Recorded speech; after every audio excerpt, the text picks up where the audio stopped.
to the 16th episode of the Certum Group's podcast, Alternative Litigation Strategies, where I interview leaders in the litigation industry from all parts of the country. On this program, we discuss the latest trends and developments that are currently happening in the world of class action and other types of commercial litigation. I'm your host, Kevin Skrzowski, with the litigation consulting firm, the Certum Group, formerly known as Risk Settlements. And today I am pleased to be joined by Aaron Weiss and Charles Throckmorton, partners at the law firm Carlton Fields. Aaron and Charles, it's a pleasure to have you on the show today. Thank you, Kevin. Great to be here, Kevin. Thank you. Great.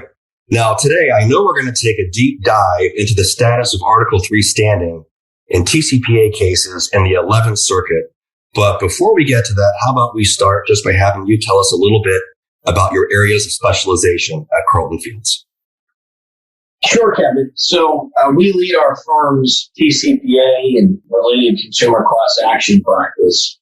We've been doing this at the firm almost since TCPA cases started really to pick up in the late 20-aughts, which for better or worse, a lot longer than a lot of other folks who have been in this area. But we've been in this space now within the last year and a half in Florida with what people call the Florida mini TCPA. We've started to deal with a lot of those cases as well. And Kevin, Charles here. I worked with Aaron for the last 10 years or so, a lot of consumer class action defense. As Aaron said, much of that has been TCPA and recently the FTSA. And in addition, I do some general commercial business torts and employer side employment defense litigation. Great. So you two certainly are some of the foremost experts in the area of TCPA. And I'm very pleased to have you on the show today because we are going to take a deep dive into a lot of court decisions around the TCPA. So to that end, I know that you are also rather prolific authors in that you both have co-authored several articles that appeared in Law 360 this year on the issue of standing in the 11th Circuit. And in one of your articles, I noticed that you noted that the metes and bounds surrounding Article 3 standing for TCPA claims in the 11th Circuit continues to be maybe an understatement, but a bit of a puzzle. And in one of your articles, you started by citing the Drazen versus Pinto decision in which the 11th Circuit itself said that it has been less of a model of clarity in its decision with regard to TCPA standing. What did the court mean by that exactly?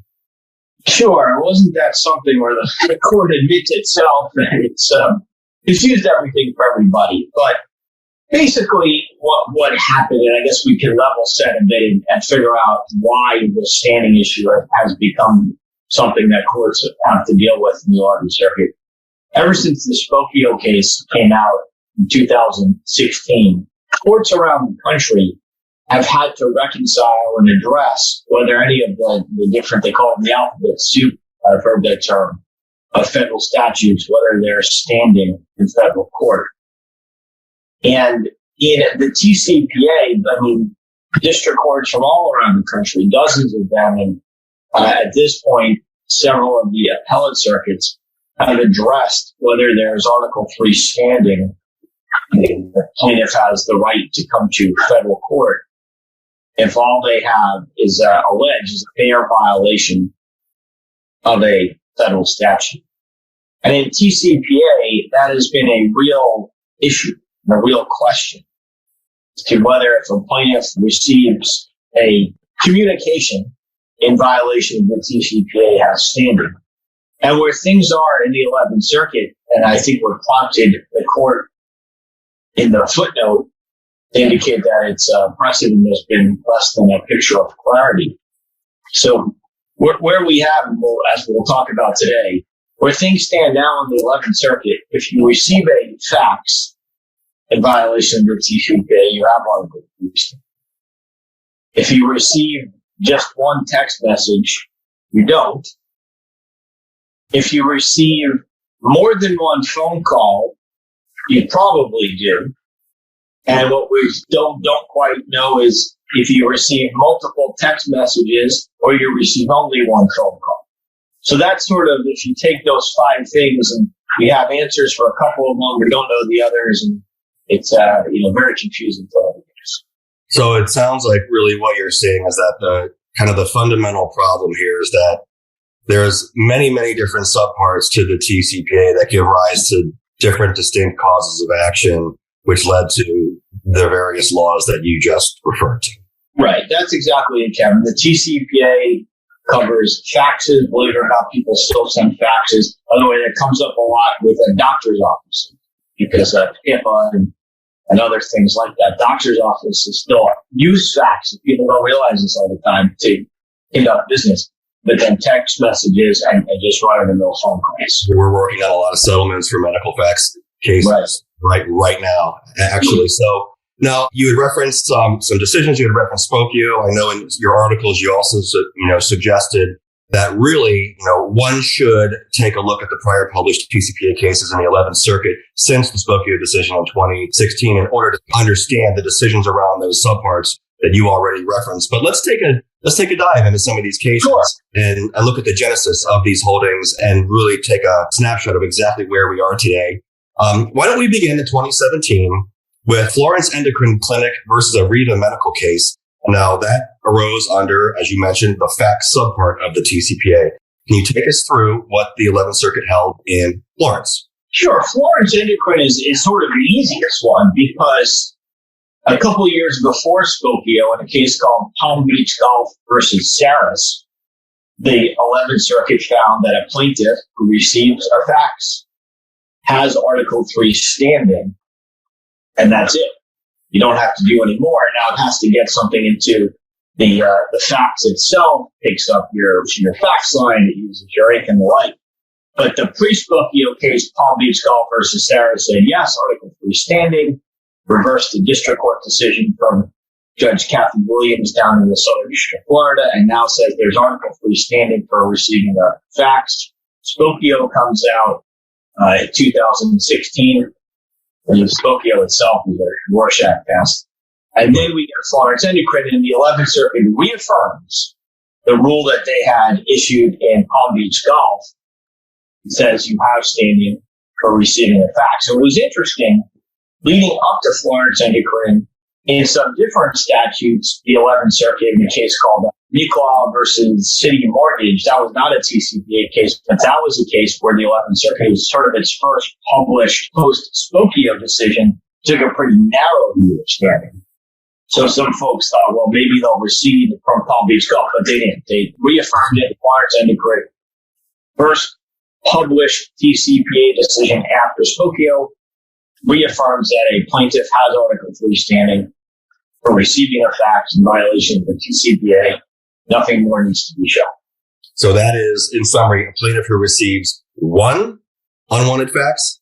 One unwanted fax. Don't have to get multiples. Oh, more than one. Okay, interesting. So no, you don't need multiples. You don't need multiples. It's one. So that's the fax. So that's a fax. Now, let's look next to the 11th Circuit's decision in Salcedo versus Hanna from 2019. What did the court hold in Florence, and was this a more significant, broader decision than Florence itself as well? Sure, Kevin. And talking about Salcedo, I distinctly remember, as a Florida practitioner, when this decision came out in 2019, to say that it had a seismic effect would be an understatement. This really, really rocked the boat with respect to TCPA standing in the 11th Circuit. So prior to Salcedo, as Aaron was discussing, anyone who received a single text message in violation of the TCPA had Article 3 standing. And so we would see cases all throughout the 11th Circuit where someone received one unwanted text message and sued on behalf of a class. The court in Salcedo held that the receipt of just one text message to a cell phone does not establish a concrete injury in fact, and therefore does not automatically confer Article 3 standing. So this was a very big deal because it set a new parameter, a new limit, a new bound that a plaintiff would need to clear in order to successfully sue in federal court. So essentially, the 11th Circuit fundamentally rejected the prior argument that any TCPA violation, no matter how small, would automatically satisfy Article 3 standing. And it's an interesting decision. Some of these I think you could take or leave, but this is one that if you have any interest in the TCPA and its background, Salcedo is a 10-page opinion. It goes into the history of the TCPA, the why of the TCPA, including discussion into sort of legislative history and the idea that the reason the statute ever existed was to stop people from being interrupted during dinner time with unwanted robocalls. Right. And, it talks about the difference between that in, 1991 and now when we're talking about maybe a buzz on your cell phone. It's a very different thing to be interrupted in dinner with a phone call that you got to stand up and go get versus maybe a buzz on your cell phone, which you may not even hear. So there's a long analysis of what is it that makes a call or a text message an injury. And so I would recommend anyone who's interested in that to take a look at that opinion. We were very proud in our group of the Salcedo decision and the result. Our late partner, Rick Overman, who was a very accomplished Florida appellate lawyer. It was actually, I think, Rick argued the case successfully, got the lower court decision overturned. I think after a 40-year career of appeals in the 11th Circuit and throughout the country, I think it was the last published decision that came out a couple of months before its passing. But as Charles said, and Charles heard me speak last week at the National TCPA Compliance Summit in Florida. The story that Salcedo tells, it's really the story of the TCPA. And I always remind people that Senator Fritz Hollings, who was a longtime senator from South Carolina, look him up. He was sort of the author in the Senate side of the TCPA. And I always think that some telemarketer interrupted old Fritz's dinner sometime in the 1980s. And because of that, we have all this litigation. Now, interestingly enough, on the House side, the lead sponsor was then Congressman Ed Markey, who is now a senator. And just like 2 years ago, after the Facebook decision came out, was the one who was leading the charge to amend the TCPA to go back to what he said everybody intended 30 years ago. So more things change and more they stay the same. But that's Salcedo really an interesting story. No, thank you for that background. And I appreciate your reference to the legislative intent. I've done a few of these podcast episodes on different issues regarding the TCPA. And on one, we discussed how we don't think the legislative intent was to hit companies with $1,000 or $5,000 statutory violations, which can amass into tens or hundreds of millions of dollars in damages and basically shutter U.S. businesses for trying to simply advertise. Right. What really happened, and I'll give my 2 cents. I don't know if some of your other guests have given the same story, but basically what happened in the 1980s, the National Conference of State Legislatures had a model act that a whole bunch of states passed. Actually, we'll talk about the Florida statute. And the common thread through these state acts that were passed in the 80s is there was no private cause of action. So Congress, this is where you get back to the Senator Hollings story, stepped into the void and said, well, let's figure out a way to give people a private cause of action and let's sort of let them go sue in their local small claims court. So this was the federal Congress saying we want people to have the right to go to their local small claims court. It was a very weird system. Supreme Court case called Mims versus Arrow Financial Services came out in 2012, and the court said, no, it just doesn't work like that. If Congress creates a statute that people have the right to sue at the federal court, and that's sort of where then you can give the statutory right, but then we have, on top of that, does that mean they automatically have Article 3 standing? So it all fits together like a neat puzzle. Very well put. Great point. So we've addressed some cases and you've provided some great insight on fax machines and on cell phones. So let's move on to residential lines and the do not call list. Sure. Tell us a little bit about the holding in Cordoba versus DirecTV from November of 2019. Sure. So Cordoba is where it all almost starts to go wrong. But the Cordoba decision doesn't actually make what I'll call an error or whatever when we'll talk about the next one. So let's go back to what the do not call list part of the statute says. Remember, there's a couple different types of TCPA violations.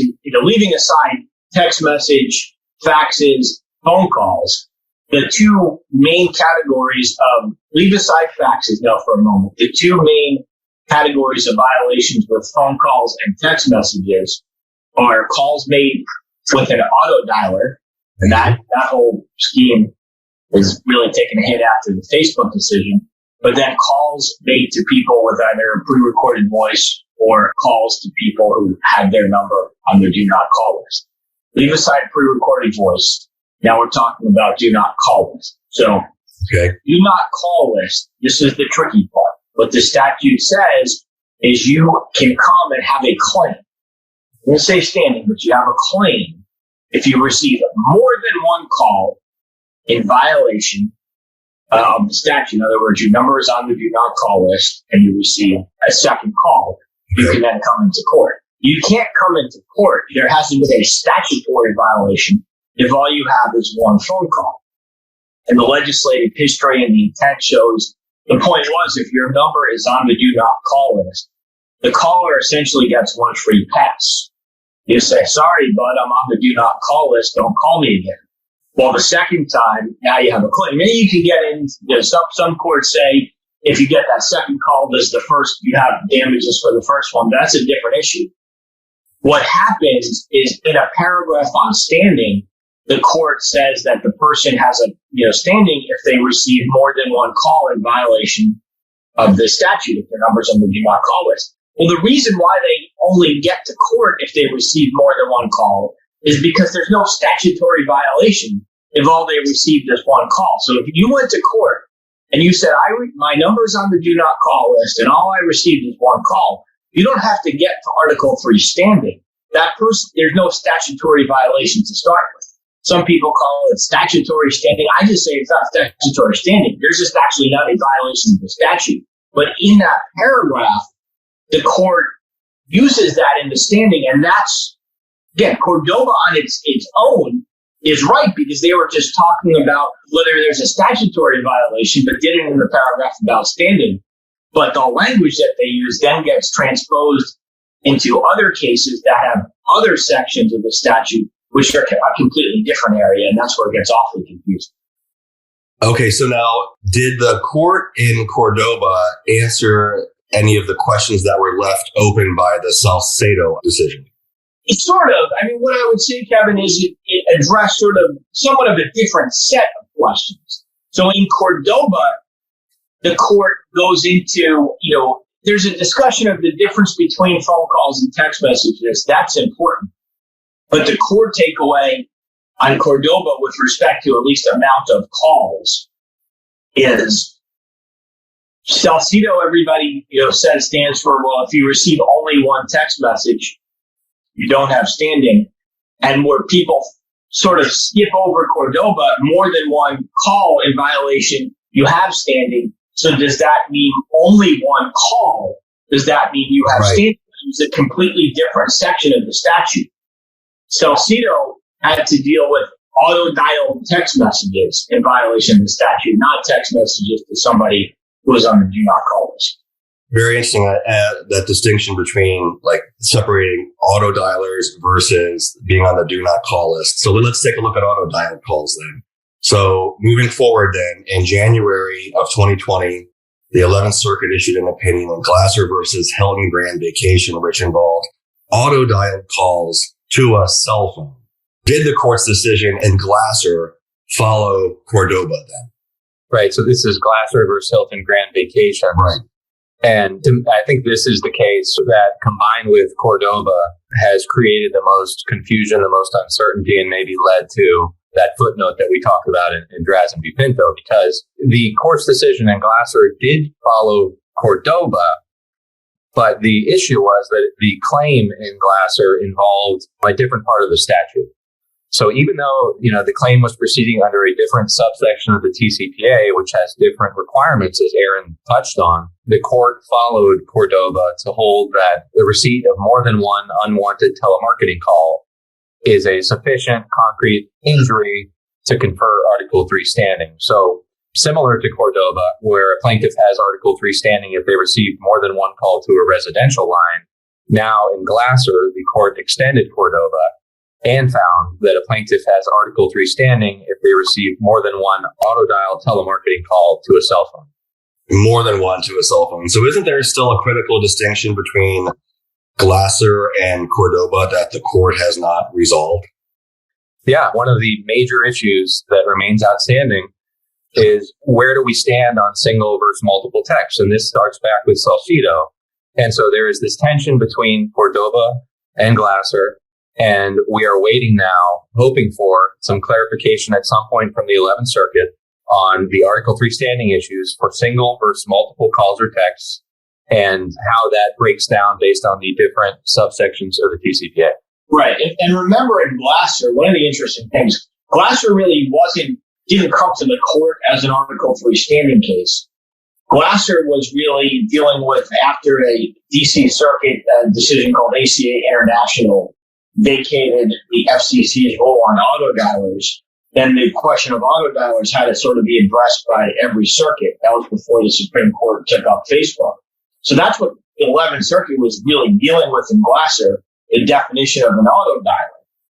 But the case was a phone call case. So they had to address Article 3 standing because it is carried with every case. What's really interesting, so the court, basically took a generally pro-defendant view of auto dialers. A couple months later, the 7th Circuit takes up a very similar case called AT&T versus Gattohack, where they're addressing the same question. What's an auto dialer and whether there's Article 3 standing. So the 7th Circuit agrees with the 11th Circuit on the definition of auto dialer, but disagrees with the 11th Circuit on the question of Article 3 standing. Now, why am I talking about the 7th Circuit? Well, the name of the person who wrote that opinion was Judge Amy Coney Barrett. And about a year after that, or even less than 6 months after, she became Justice Amy Coney Barrett. So that decision, while it's only a circuit court decision, does have some oomph of a Supreme Court justice being the one to have written that decision. There are so many subtle nuances that you have to understand to effectively defend businesses in this area of law. And all the examples that you've given during this podcast just really support that theory. It's funny. We do a lot of settlement consulting for businesses in a wide array of consumer class action cases, TCPA being just one of them. But we work on false advertising, breach of warranty and things. But I've had multiple attorneys tell me that they've handled a TCPA case as a one-off, and they will never do it again. That you really need to be an expert in this area of law to provide effective counsel. So we're running up on time actually already. So let me just throw one final question out there for the both of you. How do you think that the unresolved standing questions are going to play out? And what impact do you think that will have on TCPA litigation or on Florida Telephone Solicitation Act litigation in Florida and the 11th Circuit going forward?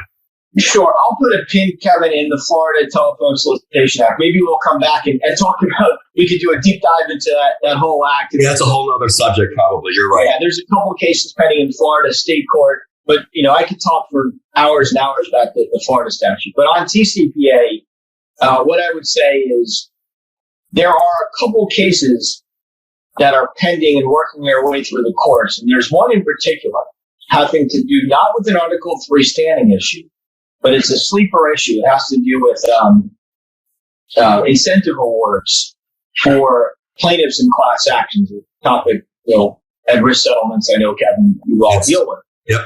And that the 11th Circuit has found that you can't pay incentive awards, and that case is going to be either a cert petition that is going to be pending.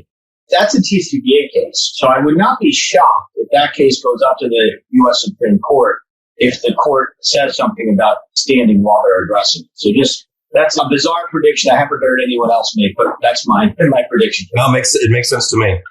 And I guess what I would say, Kevin, is, Aaron and I are in Miami, so we're sort of ground zero on litigating these cases in the 11th Circuit and the Florida Act.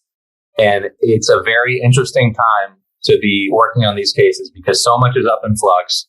As we talked about today, year by year, things change. Month by month, things change. So, as we're in the trenches defending these cases or mediating, there's a lot up in the air. There's a lot of arguments to be made on both sides. I agree with you that this is not an area of the law where you want to come in blind. It's not a hospitable place for a first timer. So we're lucky to have done a lot of this. It's a very interesting time to be working on these types of cases. Great point. Very well said. Well, Aaron and Charles, that's all the time we have today. It was a real pleasure having you as my guest, and I want to thank you for your time. and the valuable insights that you share with me and our audience. Now, if anyone would like to contact you to discuss any of the topics we've covered here, what would be the best way to reach you? Sure. You can find us at the Carlton Fields website, carltonfields.com. And my email is Weiss, AWEISS, at carltonfields.com. And Charles is C. Throckmorton at carltonfields.com. It's spelled like it sounds. But we're on the Carlton Fields website. We also have something called the Classified blog where we post a lot about these and periodically write articles and author 360 other publications. So we certainly aren't shy about sharing our views on this stuff. And the firm produces a fantastic annual overview of the state of the market and class action affairs that I have actually referenced before in my shows and in other CLEs I've taught. I always glean very, very valuable insights from those that you provide to the marketplace. And I thank you for absolutely that product each year. So to wrap it up, of course, as always, I'd like to thank the audience for listening. If you'd like to hear more, please be sure to follow us on Apple, Spotify, or anywhere you listen to your favorite podcasts. If you'd like to listen to a recording of today's program or like to learn about class action settlement insurance, which effectively transfers the financial risk away from businesses who are actively defending TCPA litigation, please visit our website at certumgroup.com. That's CERTUM. And you can always reach out to me directly at kevinis@certumgroup.com. Until next time, thank you.